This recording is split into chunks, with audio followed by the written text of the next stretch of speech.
ziningi izinto adinga isizathu not to come.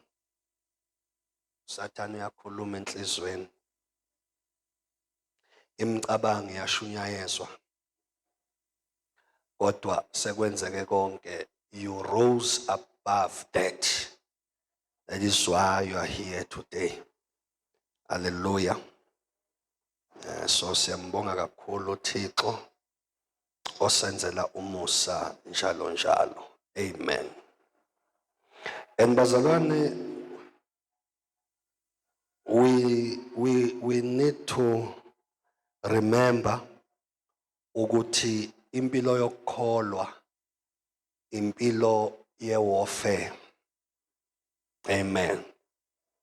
Since sikwile part ye-faith, impilo yokukholwa, it's a warfare. It's not a walk in the park.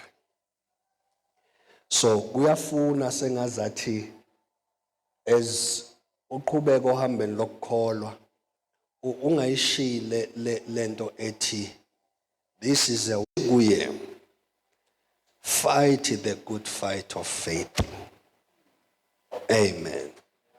Fight the good fight of faith. So mele wazi ukuthi impilo yokukholwa ibanga esokuhamba ekukholweni uhamba ibanga lempi lezimpi. Nkosi yami. Kodwa uThixo uyongisiza ngaleyo mpahla. Uhamba impilo yani bazalwane? Yempi. Once you say I'm a believer, mele wazi ukuthi you have waged war with the enemy. And ngeshwa, there is no middle class. Ukuthi mina ngizobamba kancane ngeke ngibe serious kakhulu. Nikhona bazalwane? Tshela umakhelwane ukuthi wawuthenge clicks umfundisi.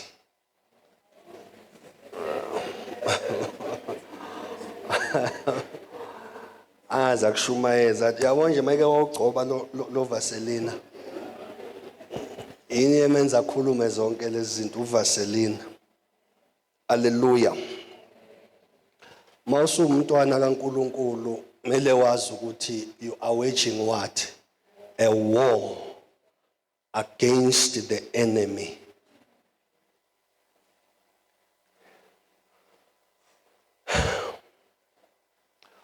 Usathane uyamzonda umuntu okholwayo.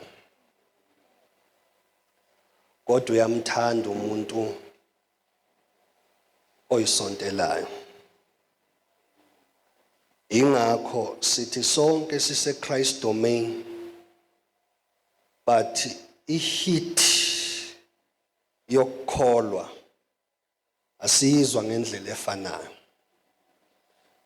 Ne-intensity yempi ayifani. Ngoba babunxumalo sinabakholwayo endlini. Sibe naba-attende isonto. Endlini kaNkulunkulu akusibo bonke abasendlini abangamakholwa. Khona ba-attende isonto. So labantu bobabili abafani. Nangendlela ababukwa ngayo ezweni lobumnyama ababukwa ngendlela efanayo. That is why abanye bethu, the more we approach God with a sincere heart, great is the opposition. Great is the opposition. Why kuba ne-opposition? Kube nomoya okuphikisa kule direction othi uyakuyo. Ingoba you are hitting the right buttons in the spirit. Lithi iBhayibheli, wonke umuntu ofuna ukuphila in righteousness must be prepared for sufferings. Kusho ukuthi ohambeni lakho lokufuna ukubamba inhliziyo kaNkuluNkulu ngokuphelela kwayo, be prepared for sufferings. What are these sufferings? Ama-sufferings alethwa isitha somphefumulo wakho. These are sufferings alethwa isitha sensindiso ukuze ugcine ungakwenzi lokho kumele ukwenze, ukuze nokuhamba kwakho noNkulunkulu kube ukuhamba that is compromised. Yakwazi ukuhamba uku-compromised.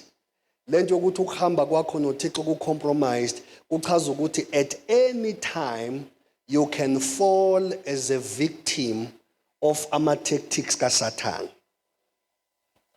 Ukuhamba oku-compromised ekukholweni ilokuhamba kokuthi sometimes you will walk with God based on your feelings permitting you, situations permitting you, but immediately kuba nezimo ezikuphazamisayo, then uhambo lwakho selimile. That is a compromised walk. This means God does not have 100% access over you. Unqinisana nezimo uThixo kuzakhonzeke. Yabona? A compromised walk. A compromised walk, uhambo olenza ukuthi uthi umzalwane, now and again there is a conflict between you and the Holy Spirit. Because the Holy Spirit is forever instructing you. He's forever commanding you, telling you, do this, do that. But uma umzalwane of a compromised walk, umoya ongcwele uzoyithola now and again, you are in conflict with him. May we be delivered from a compromised walk with the Lord.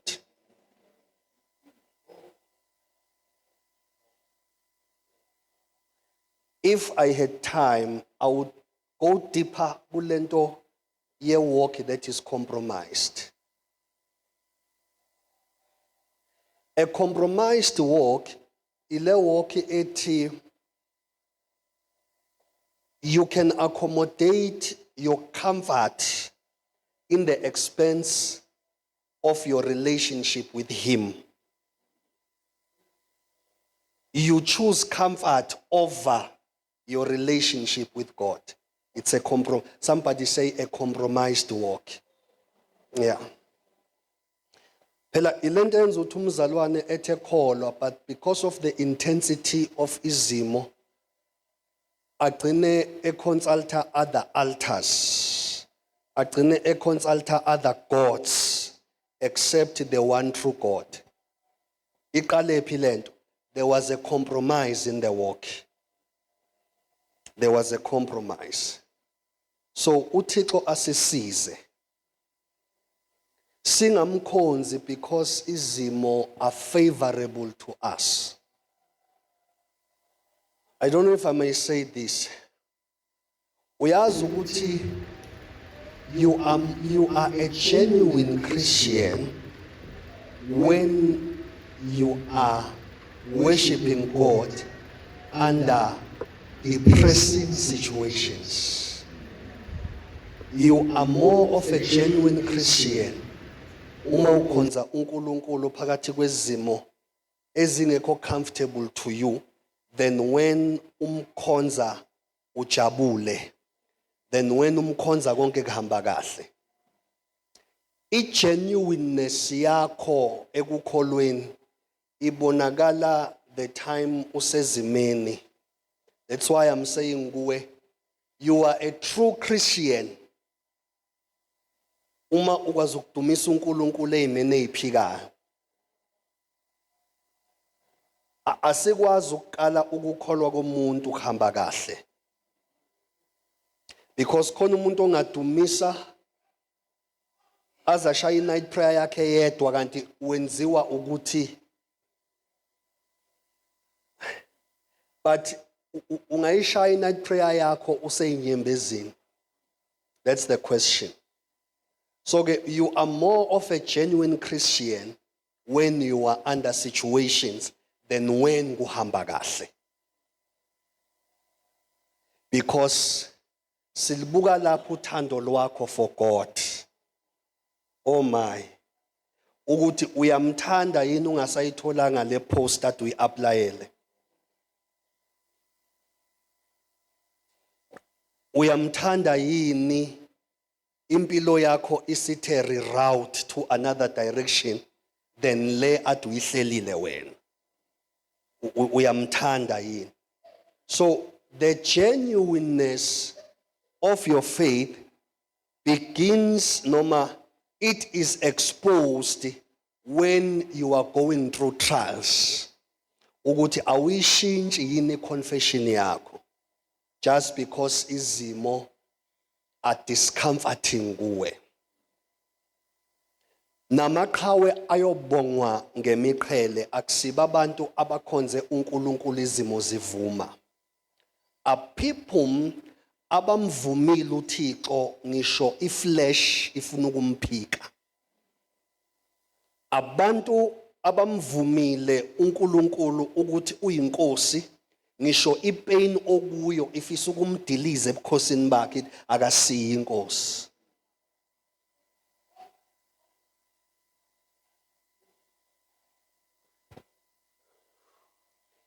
Lithi iBhayibheli imihla yozelwe ngowesifazane phansi komthunzi welanga injani? Igcwele ubuyaluyalu. Oh my God. Glory to Jesus. Igcwele ini bazalwane? That is why iBhayibheli lithi olungileyo uyawa kasikhombisa. Kodwa phinde enze njani? Onjani wayo bazalwane? Olungileyo. The very same Bible izokutshela ukuthi ziningi izinhlupheko zolungile kodwa uJehova uyamophula kuzo zonke. You see the faithfulness of God. When you fall though you may fall 7 times, lento yokuthi to fall 7 times ichaza ukuthi total defeat, total failure. But lithi iBhayibheli because uyinhlamvu yeso lakhe, you shall what? You shall rise again. 2, noma ziningi izinhlupheko of a righteous man. Many are the tribulations, many are the troubles of a righteous man. But the Lord, in his faithfulness, will rescue that man. Somebody say, I shall be rescued. Yes. Usuyabona rescuisha noma bani. Urescuisha abantu who are going through. Remember 2 weeks back I said sometimes the only way out is through. Ayikho enye indlela. That is why uDavid uthi akasho ukuthi noma ngihlengwa ukungena egodini lokufa. Uthi noma ngidabula even if I go through the valley of the shadow of death, I will fear no evil. They said, ngoba yena unjani? He's with me. He's with me. So ke ngiyacela bathandwa benkosi. Kubeke engqondweni yakho, ubeke enhlizweni yakho ukuthi as umntwana kaNkulunkulu, the life of faith, it's a declaration of warfare. Mawuqala uthi uyakholwa kuJesu usuke indirect uya telling Satan ukuthi me and you are enemies. Anytime ukhona olahlayo phakathi kwami nawe ikhanda lizoshaya. Do you believe?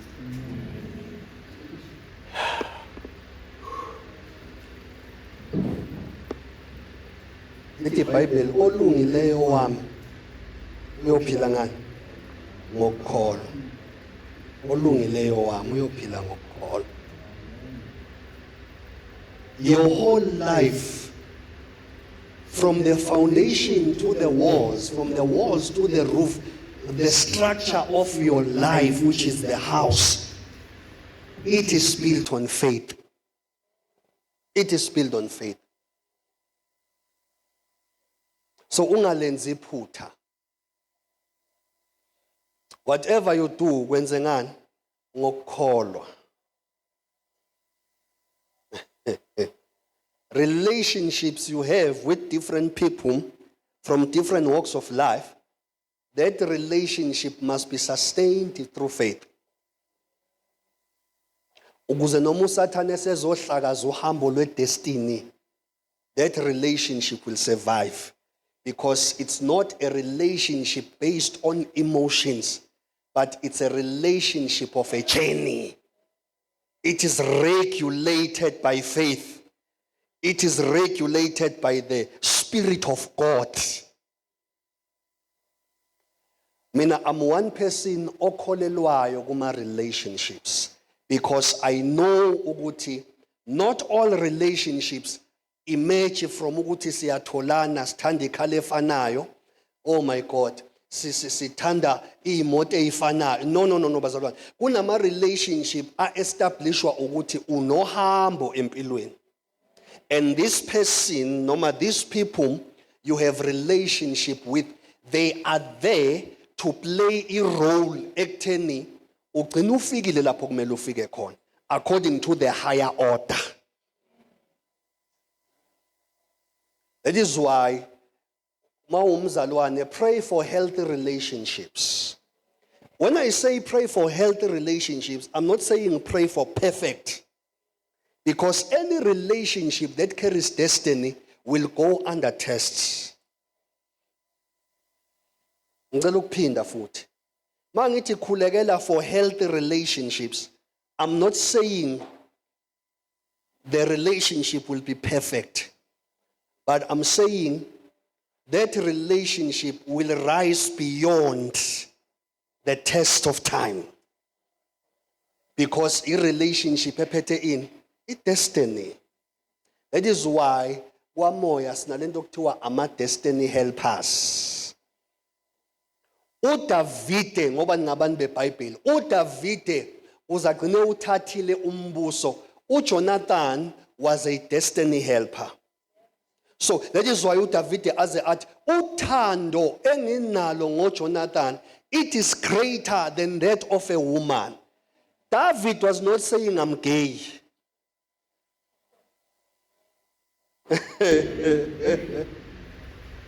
uDavide wayechaza ukuthi i-relationship that I'm having with uJonathan, the son of my enemy, King Saul, i-relationship that carries yonke into enoke ngiyidinge empilweni. So for me, ukuprotecta le relationship until ngithole konke okumele ngikuthole, I need to esteem uJonathan on a higher level than those of others.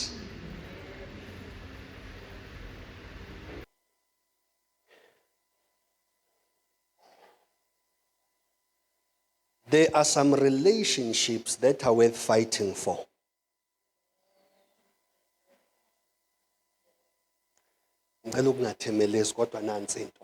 There are some relationships that are worth what? Fighting for. Especially uma usunesambulo wena usubonile uthi kiwaphi. Sometimes if you have to humble yourself and apologize, awuzehlisa isithunzi, but uprotecta i-destiny ukuthi akungaphelele endleleni. Angithi manje lithi iBhayibheli, we are not fighting flesh and blood. Manje thina uma sekuvuka ama-emotions nokulimazana endleleni nokuphoxana, uba personal ube emotional, ukhohlwa this is a spiritual journey. So angilimale ngiqede, but after ukulimala I must apply the eyes of the Spirit, the mind of the Spirit.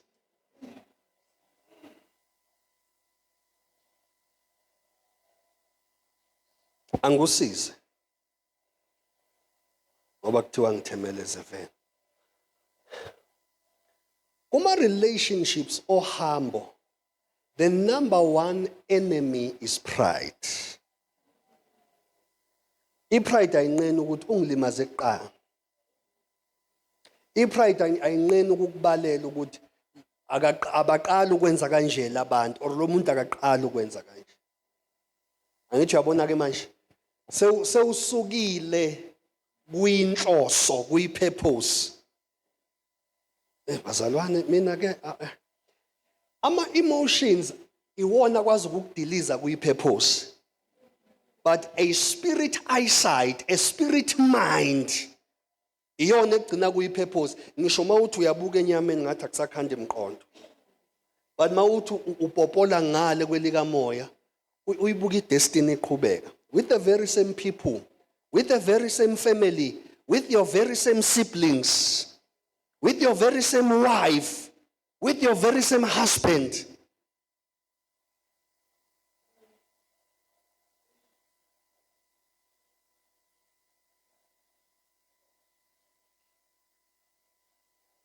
By faith we walk, by faith we receive.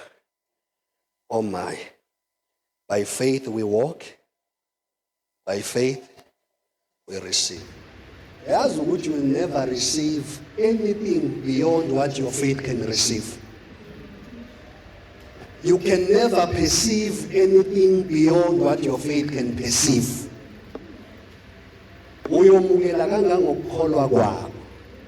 Uyobuka izinto kangangokukholwa kwakho. Ayikho into engale kokukholwa ozoyibona decide ukuyibuka ngokukholwa. That is why uma uNkulunkulu instructor uAbraham noLothi ebahlukanisa. Oh, uNkulunkulu uyakwazi ukukhoza separation. All right, it's another day.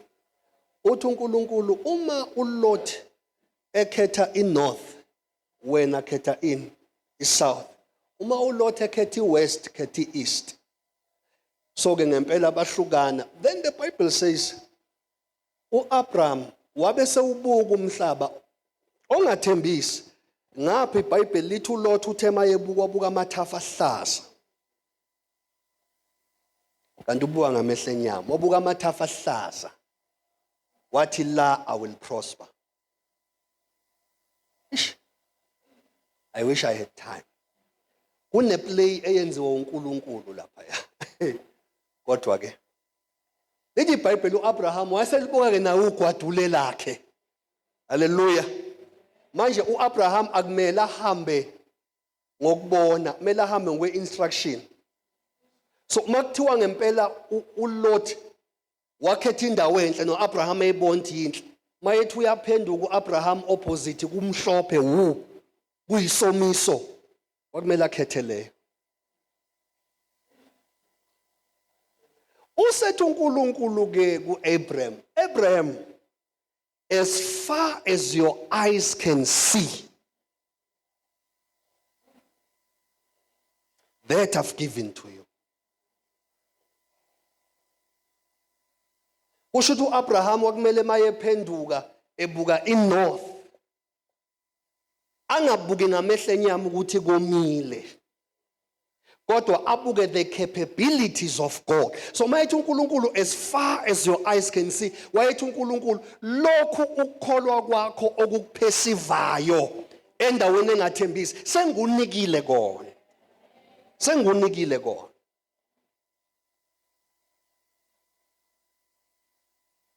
Again, you can never prosper beyond the prosperity of your faith. Ayikwazi faith yakho ukulimpa in prospering bese ucabanga ukuthi wena uzoprosperisha ugxuma njengetholo utshekedula. No. Awusho emva kwami othi I am strong as the faith sustains me. Yes. That is why kubalulekile njengekholwa sebenza ukuhlakulela ukukholwa kwakho. Your place of prosperity is in the prospering of your faith. You can never rise beyond your faith.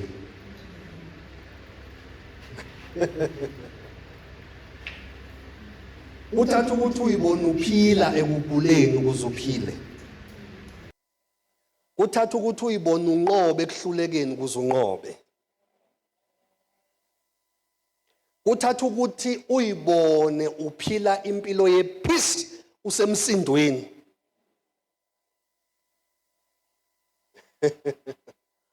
Kubiza ukuthi uzibone unqoba. Yet when you look around you, it is defeat. In other words, ngeke ukubambe okuphathekayo kuhle kungabanjwanga kuqala ukukholwa kwakho.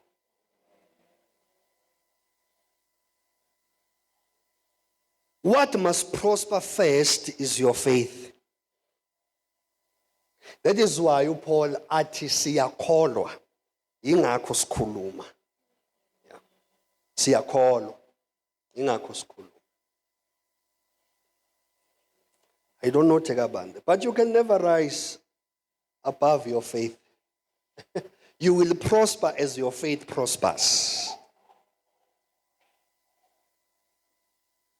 You will overcome as your faith overcomes.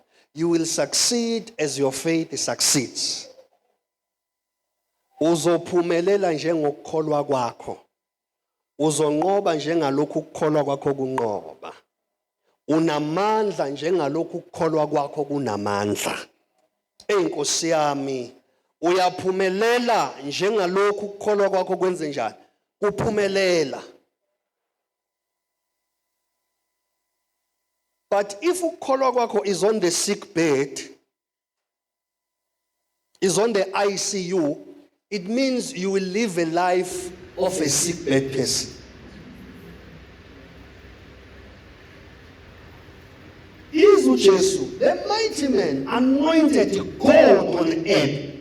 But uma umuntu ezophila simuzwa ethi ukukholwa kwakho.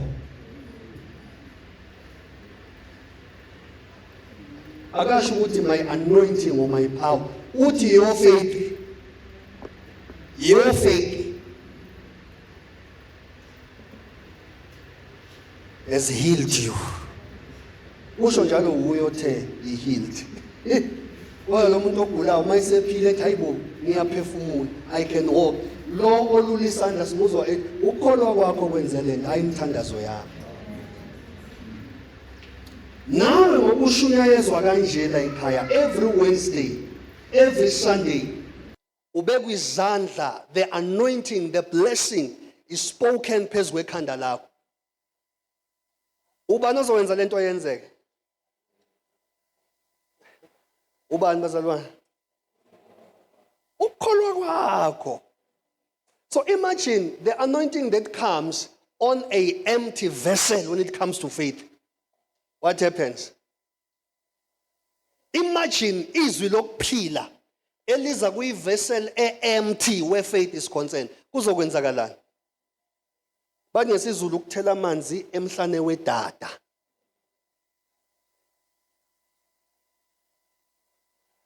So you need to work out your faith. You need to work out your faith. Abafundi babuka uJesu cursing at a fig tree. Mabebuya ngakusasa the fig tree ngempela is cursed.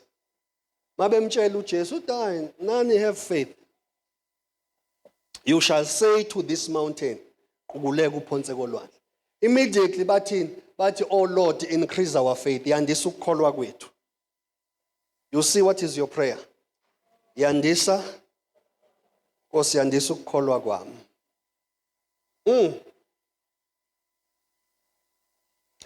Your faith will give you what your degree cannot give you. I'm saying this with confidence because I have a testimony. By that futhi angisho ukuthi abantu bengafundi. Ave ngikholelwa ngathi abantu abayofunda. But the faith you have in God can give you what your abilities cannot produce. What your connections cannot produce. Bobuzo Isaac, the Bible says, Lapha yehleli khona there was a famine. There was a drought. Then the Bible says, Isaac, he resorted to visit Egypt because bekuphileka khona eGibhithe. Oh my God. Kanti uNkulunkulu seyibonile imicabango kaIsaac. Then God said, don't you dare, boy. Don't you dare. Remain in this dry land. Remain in this drought. Because I have a covenant with your father to prosper you. So remain. I will prosper you. Remain. The Bible says, because of the obedience of Isaac, he remained in the dry land. But God caused him to prosper to a point where it became jealous. They became threatened by the prosperity yomuntu ophunyeleliswe emhlabathini owomile.